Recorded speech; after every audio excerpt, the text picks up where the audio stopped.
Autism म्हणजे नेमकं काय आणि पालकांनी काय ओळखायला हवं? ऑटिझम म्हणजे स्वमग्नता. म्हणजेच अशी मुलं अनेकदा त्यांच्या स्वतःच्याच विश्वात जास्त गुंतलेली असतात. आजूबाजूच्या लोकांपेक्षा वस्तूंमध्ये त्यांना जास्त रस असतो.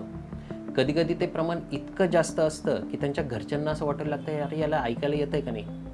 तुम्हाला माहिती आहे का, अल्बर्ट आइन्स्टाईन लहान असताना अनेकदा स्वतःच्याच विश्वात जास्त गुंतलेला असायचा. म्हणजे आजूबाजूच्या लोकांपेक्षा त्याला वस्तूंमध्ये जास्त इंटरेस्ट होता आणि कधी-कधी तो इतकाच त्याच्या जगात असायचा, की त्याच्या घरच्यांना असं वाटत होतं, की याला ऐकायला येतंय का नाही? यालाच ऑटिझम म्हणजेच स्वमग्नता म्हणतात. ऑटिझम हा काही संसर्गजन्य आजार नाही आणि तो पालकांच्या चुकांमुळे सुद्धा होत नाही. ही मेंदूच्या विकासाची एक वेगळी पद्धत आहे. म्हणून ऑटिझममध्ये सर्वात महत्त्वाची गोष्ट म्हणजे लवकर निदान आणि अर्ली इंटरव्हेन्शन.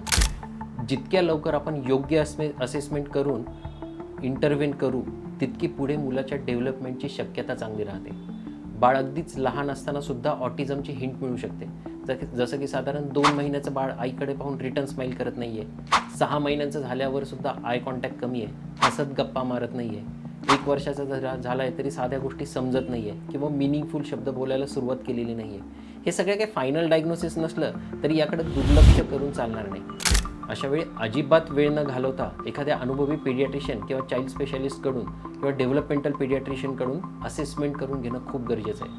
आजूबाजूचे लोक काय म्हणतील यापेक्षा पालक म्हणून आपल्या बाळाचा विचार आधी करा. थांबा, मोठं झालं की ठीक होईल, यात वेळ घालवू नका.